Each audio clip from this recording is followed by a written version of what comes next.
Hello guys, welcome back to my channel Parmar PCS. तो कैसे हैं आप सब और पढ़ाई वढ़ाई कर रहे हैं या नहीं कर रहे, बताना कमेंट सेक्शन में, क्योंकि एग्ज़ाम आने वाला है, ये मत भूलना। और कट ऑफ की वेट में मत बैठे रहना, तैयारी करो। कट ऑफ जब आनी होगी, जिसका होना होगा हो जाएगा। ये तैयारी आगे भी और भी एग्ज़ाम्स में काम आएगी, ठीक है। तो आज हम, जैसा कि हमारी सीरीज़ है जिसमें हम यूपी में जो एग्ज़ाम्स होते हैं उनमें क्या क्या क्वेश्चन पूछे जाते हैं, जीके के क्वेश्चन जनरली, इस सीरीज़ में हम वो कवर कर रहे हैं। और हमने असिस्टेंट प्रोफेसर वाले एग्ज़ाम उठाए हुए हैं अभी, उसमें हम आज ड्राइंग वाला एग्ज़ाम करेंगे, ठीक है। और हम इंग्लिश वाला कर चुके, म्यूजिक कर चुके, अब हम ड्राइंग का करेंगे। उससे पहले अगर आपको ये वीडियो पसंद आ रही हो तो please subscribe to my channel and ऐसे ही पढ़ते रहिए। तो चलो क्वेश्चन देखते हैं। पहला क्वेश्चन है, in which style are the temples of Bhubaneswar and Puri built. आपने टेम्पल अगर आर्किटेक्चर पढ़ा है आर्ट एंड कल्चर में, if you read about temple architecture, तो आपने उसमें पढ़ा होगा 3 स्टाइल होती हैं, Nagara style, Vesara and Dravidian.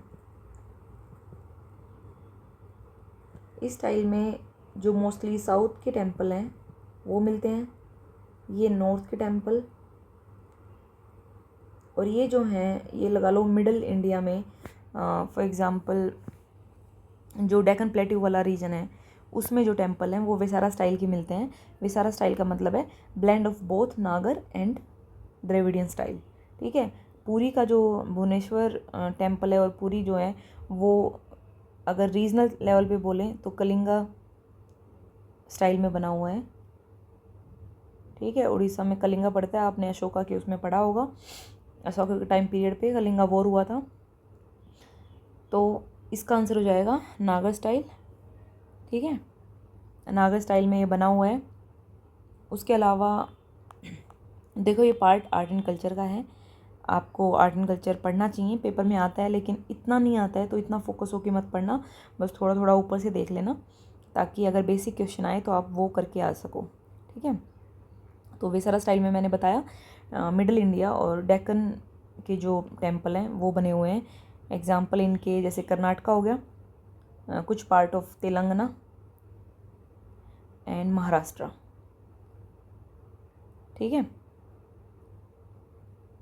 इसके एग्जाम्पल हो जाएंगे, एक तो ये होशालस्वरा टेम्पल है और पतादकल ग्रुप ऑफ मोनूमेंट्स हैं, ठीक है। ये इनके एग्जाम्पल हैं। और नागा स्टाइल के आपने देखा होगा इसमें गोपुरम नहीं होता। फॉर एग्जांपल गोपुरम क्या होता है, जो मेन एंट्रेंस होता है ना, जो बड़े बड़े एंट्रेंस होते हैं जो द्रविडियन स्टाइल में साउथ इंडिया में देखने को मिलते हैं, वो नॉर्थ इंडिया में नहीं होते। तो ये इनकी कुछ पहचान है कि नागा स्टाइल में कैसे टेम्पल बनाए जाएंगे, द्रविडियन में कैसे बनाए जाएंगे, वो आप आर्ट एंड कल्चर में देख लेना, ठीक है। अब नेक्स्ट क्वेश्चन देखते हैं। इसमें ग्लोबल एआई समिट के बारे में क्वेश्चन है ये, और असर्शन और रीजन के क्वेश्चन है। Global India AI summit was recently held at Bharat Mandapam in new Delhi because, मैंने बताया आपको ये क्वेश्चन बीच में बिकॉज लगा के पढ़ा करो तो ईजी रहेंगे सॉल्व करने। Singapore, Denmark and USA are among the highest rated AI and India's performance is relatively strong. आपको लगता है मतलब इसीलिए इंडिया में हुई है ये, मतलब ये जस्टिफाई कर रहा है, ये रीज़न हो सकता है इस पहली वाली स्टेटमेंट का?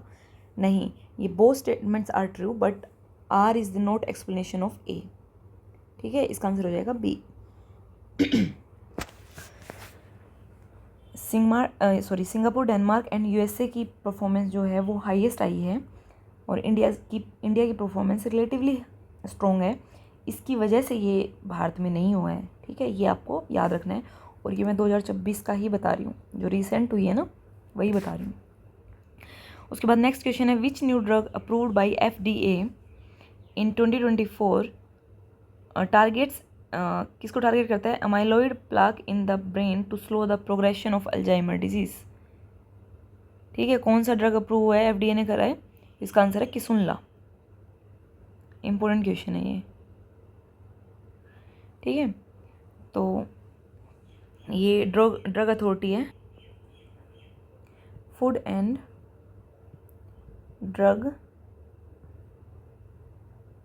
एडमिनिस्ट्रेशन यूएसए बेस्ड है, ठीक है।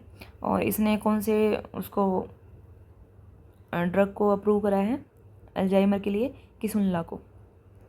अब देखते हैं which state government gave status of राज्य माता गौ माता टू इंडिजिनियस काऊ। इंडिजिनियस काऊ को राज्य माता गौ माता का टाइटल जो है, स्टेटस जो है, कौन सी गवर्नमेंट ने दिया है? वो दिया है महाराष्ट्र ने, ठीक है। ये भी इम्पोर्टेंट क्वेश्चन है, महाराष्ट्र, ठीक है। Asian billiards championship 2024 was organised in, कहाँ हुई थी ये? देखो अब रिसेंट की तो हुई नहीं है, तो 2024 वाली याद रख लेना एक बार, कम चांसेस हैं क्वेश्चन आने के, लेकिन फिर भी 2024 की कहाँ हुई थी? रियाद, सऊदी अरेबिया में। अब नेक्स्ट क्वेश्चन देखते हैं, who among the following is the youngest world chess champion? कौन है? गुकेश डोमराजू। अब नेक्स्ट क्वेश्चन देखते हैं, which of the following is not a type of, ये क्वेश्चन हमारे काम के नहीं है, ठीक है, जीके के नहीं है। Which of the following is not a type of non verbal communication? तो देखो वर्बल क्या होती है? जिसमें हम बोल के या फिर अपनी बॉडी पार्ट्स के थ्रू, यानी आई कांटेक्ट करके, ठीक है, वेव करके, बॉडी पार्ट्स के थ्रू हम किसी को चीज़ें समझाते हैं, बताते हैं, वो होते हैं वर्बल। मोस्टली ऐसे बोल के बताना, ठीक है। नॉन वर्बल क्या होते हैं? रिटन, लिख के दे दिया, ठीक है। तो रिटन कम्युनिकेशन क्या है? Non verbal. वॉइस सिग्नल हो गया, आई कांटेक्ट हो गया, टेक्टाइल कांटेक्ट हो गया, ये सब क्या है? ये सब वर्बल का पार्ट है। अब next question, which of the following institution launched E Gyan course in the year 2005? तो ये किसका वो है, प्लेटफॉर्म है, किसने लॉन्च करा था? आईआईटी कानपुर नहीं, इलाहाबाद यूनिवर्सिटी नहीं, दिल्ली यूनिवर्सिटी नहीं, ये करा था इग्नू ने, Indira Gandhi national open university का ये एक प्लेटफॉर्म है। इस पे जाके हम this is kind of repository, जिसमें जितना भी इग्नू का मटेरियल होता है वो सब आपको मिल जाएगा। जो यूपीएससी की तैयारी कर रहा है और जिसको अपना ऑप्शनल पढ़ना है, तो आप बेस यहाँ से अपना स्ट्रॉन्ग कर सकते हैं। मोस्टली इग्नू की किताबें बहुत अच्छी मानी जाती हैं। नेक्स्ट क्वेश्चन है, when using public wifi what is the recommended practice to enhance security? Security को एनहेंस करने के लिए अगर आप पब्लिक में बैठ के वाईफाई यूज़ कर रहे हो, फॉर एग्जांपल आप मेट्रो स्टेशन पे बैठे हो, रेलवे स्टेशन पे बैठे हो, कहीं पे भी आप पब्लिक वाईफाई का अगर यूज़ कर रहे हो, तो वहाँ पे सिक्योरिटी एनहेंस करने के लिए क्या रिकमेंड करा जाता है? आप ऑप्शंस पढ़ के देखो कितने स्टूपिड ऑप्शंस हैं। Access sensitive account without any restriction, तो सिक्योरिटी बढ़ाने का क्या मतलब है इसमें? डिसेबल ऑल सिक्योरिटी सेटिंग, जब काम ही एनहेंस सिक्योरिटी करना है तो हम इसका अपोजिट क्यों करेंगे? Share your connection with others, नहीं, इसका ऑप्शन है use a VPN to encrypt your connection, ताकि सिक्योरिटी एनहेंस करके करी जा सके। नेक्स्ट क्वेश्चन है, when was the wildlife protection act passed in India? कब हुआ था? 1972 में।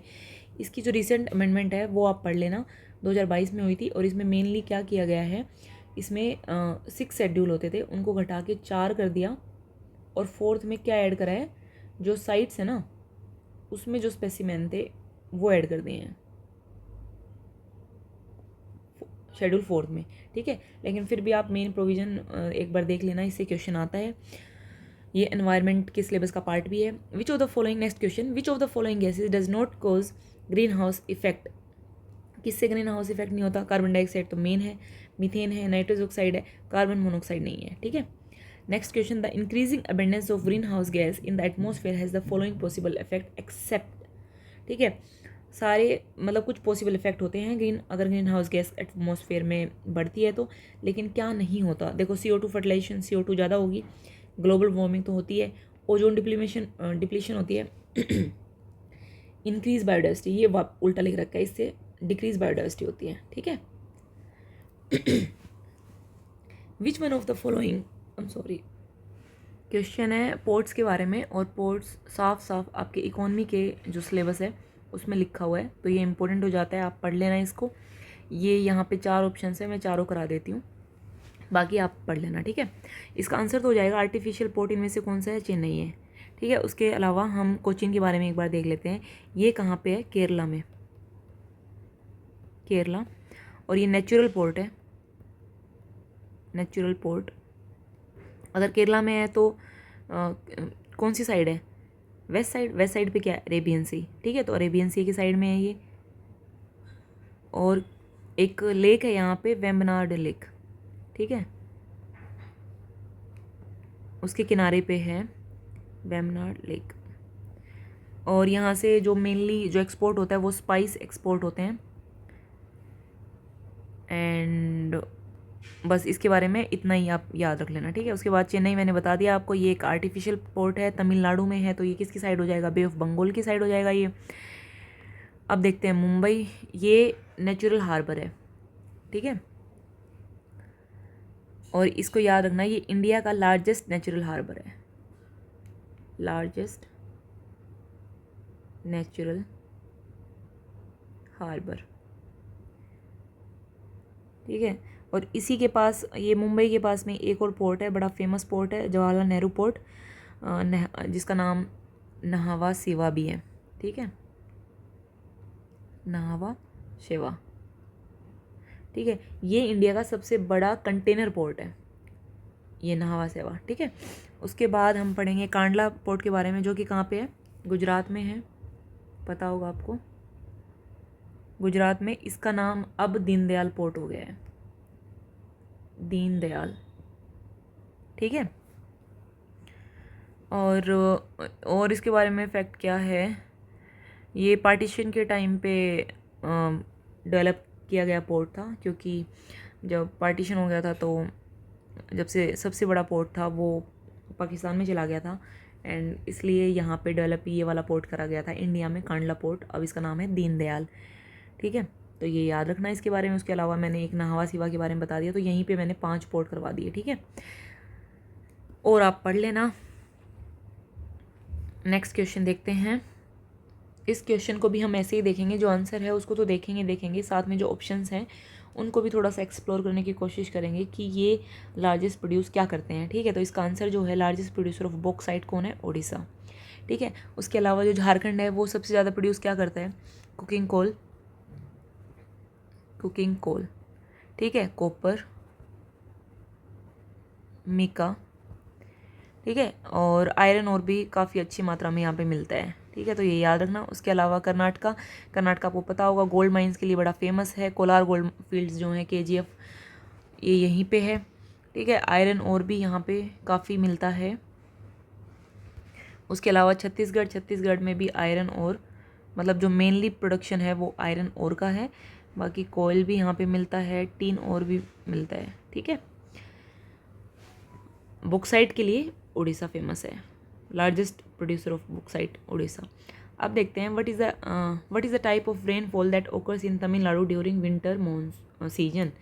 तो देखो, जो आपको पता होगा, आपने मानसून में पढ़ा होगा, जो मेनली इंडिया में जो बारिश होती है वो जो साउथ वेस्ट मानसून से बारिश होती है, ठीक है। लेकिन जो तमिलनाडु है ना, तो तमिलनाडु का जो ये एरिया है वो रेन शेडो जोन में पड़ जाता है, तो यहाँ पे बारिश होती नहीं है तमिलनाडु में, ठीक है। तो तमिलनाडु में बारिश कब होती है, जब नॉर्थ ईस्ट वाला मानसून जो आता है उसमें बारिश करता है, और ये साइक्लोनिक बारिश होती है ये, ठीक है, साइक्लोनिक रेनफॉल। कन्वेक्शनल तो कौन सी होती है, जब मतलब सन से जब वाष्पीकरण होता है ना, पानी भाप बन के ऊपर उठता है, कन्वेक्शनल, उसको रेन वो बोलते हैं, ठीक है, कन्वेक्शनल रेन। उसके अलावा नेक्स्ट क्वेश्चन देखते हैं। Who among the following was elected as president of INC after Subhash Chandra Bose resigned in 1938? देखो, ये क्वेश्चन थोड़ा सा टेक्निकली गलत है, क्योंकि 1938 में तो सुभाष चंद्र बोस जो हरिपुरी सेशन था उसके प्रेसिडेंट थे, ठीक है, हरिपुरा है ये, है ना। तो जो हरिपुरा था, अब 1938 में तो ये फर्स्ट टाइम प्रेसिडेंट बने थे, 1938 में हरिपुरा में। लेकिन क्या हुआ था, 1939 में लीडरशिप क्लैश हो गया, ठीक है, इनके बीच में बहसबाजी हो गई, और उन्होंने क्या करा, इन्होंने रिज़ाइन कर दिया, और तभी इन्होंने ऑल इंडिया फॉरवर्ड ब्लॉक बनाया था। और रिज़ाइन करने के बाद जो प्रेसिडेंट बने थे INC के, वो कौन बने थे, डॉक्टर राजेंद्र प्रसाद, ठीक है। तो शायद ये क्वेश्चन ड्रॉप कर दिया होगा कमीशन ने, आई डोंट नो, लेकिन ये क्वेश्चन टेक्निकली गलत है। उन्होंने रिज़ाइन 1939 में करा था। जिसने मॉडर्न हिस्ट्री पढ़ी है, अगर जिसके कंसेप्ट क्लियर हैं उसको पता होगा। अब नेक्स्ट क्वेश्चन देखते हैं। ये ओरिजिनेटर हैं, ठीक है, कुछ लीडर्स हैं, और वो कौन से मूवमेंट से रिलेट करते हैं वो बताने हैं हमें। ये तो बहुत इजी क्वेश्चन, आपको पता होगा। बाल गंगाधर तिलक किससे बिलोंग करते हैं? स्वदेशी मूवमेंट से, ठीक है। Mahatma Gandhi non cooperation movement, Shaukat Ali Khilafat and Bahadur Shah 1857, ठीक है। तो आंसर क्या हो जाएगा? अगर आपको एक पता है तो आप 2 एलिमिनेट कर दोगे, और अगर आपको 2 पता है तो आप आंसर निकाल लोगे, ठीक है। तो बी का क्या हो जाएगा? 1, इसका आंसर हो जाएगा सी। नेक्स्ट क्वेश्चन देखते हैं। Which of the following statement about the election commission is true? It is the permanent body that cannot be dissolved. Next, it is appointed. देखो अब आंसर तो यही है, ठीक है, लेकिन हमें ऑप्शन सारे पढ़ने होते हैं। क्या पता नीचे कुछ और मतलब इससे बेस्ट वो दे रखी हो स्टेटमेंट। कई बार ये होता है कि सारी ट्रू होती हैं लेकिन मोस्ट फिटेड पूछ लेता है कि इनमें से बेस्ट कौन सी है, ठीक है। तो आपको ऑप्शन सारे ही पढ़ने हैं। पहला पढ़ के आप लेखपाल में ये गलती करके आए होगे ज़रूर, एक्साइटमेंट में। वो आपने खान अब्दुल जफ़ार खान को नहीं पढ़ा होगा, जब्बार खान, बहुत सारे बच्चों ने गलती करी है उसमें। तो आपको ऑप्शन ध्यान से और अच्छे से पढ़ने हैं। तो पहला ही आंसर ठीक है। It is a permanent body, आपको पता होगा under article 324। It is a constitutional body, permanent body है ये, हम डिजोल्व नहीं कर सकते इसको। Appointed by not prime minister, it's president, ठीक है। It has authority to disqualify the candidates, नहीं ये टेक्निकली गलत है। ये जो अथॉरिटी होती है ये किन के पास होती है? प्रेसिडेंट के पास होती है सेंट्रल लेवल पे, और गवर्नर के पास होती है स्टेट लेवल पे। उसके अलावा it only operates during election period, नहीं ऐसा नहीं है, ये थ्रू आउट द ईयर काम करती है, क्योंकि बहुत सारे काम करने होते हैं। पॉलिटिकल पार्टीज़ को सिंबल एलोकेट करने होते हैं, जो इलेक्टोरल रोल होता है उसको अपडेट करना होता है। तो ये सिर्फ इलेक्शन के टाइम पे ऑपरेट नहीं करती है, थ्रू आउट ईयर ऑपरेट करती है। नेक्स्ट क्वेश्चन है, in parliament form of government. अब इंडिया में पार्लियामेंट फॉर्म ऑफ गवर्नमेंट आपको पता है कैसी है? जिसमें executive is responsible to legislature. फिर भी ऑप्शन सारे पढ़ने हैं। Legislature is responsible to executive, गलत। जुडिशरी इज रिस्पॉन्सिबल टू, गलत। Executive is responsible to judiciary, गलत। पहला ही ठीक है, ठीक है। The estimate committee is constituted from the member of which house of parliament. Committees जो हैं बहुत इंपॉर्टेंट टॉपिक है, पढ़ लेना, बहुत पूछी जाती हैं एग्ज़ाम्स में, पॉलिटी में पढ़ते हैं हम इसको। तो इसका आंसर हो जाएगा ओनली ए, लोकसभा, ठीक है। इसमें 30 मेंबर होते हैं और सारे लोकसभा से ही होते हैं। नेक्स्ट क्वेश्चन देखते हैं। इसमें कुछ राइटर्स हैं, ऑथर्स हैं, और उनकी बुक्स लिखी गई हैं, ये हमें मिलानी है किसने कौन सी बुक लिखी थी। तो आपको सबको पता होगा एडम स्मिथ ने कौन सी बुक लिखी थी, बड़ी फेमस बुक है द वेल्थ ऑफ नेशन। तो ए का 1 हो जाएगा, तो एक ऑप्शन हमारा कट जाएगा इससे। थॉमस जो मेल्थस की बुक है वो कौन सी बुक है? Essay on the principle of population, B का 4, एक और कट जाएगा। W.A. लुईस ने हमारी बुक लिखी थी, कौन सी लिखी थी? The theory of economic growth, C का 2, तो आंसर हो जाएगा बी। समीर अमीन ने जो बुक लिखी थी वो इम्पीरियलिज्म एंड अनइक्वल डेवलपमेंट लिखी थी, ये आप रट लेना, ठीक है, आती हैं बुक्स।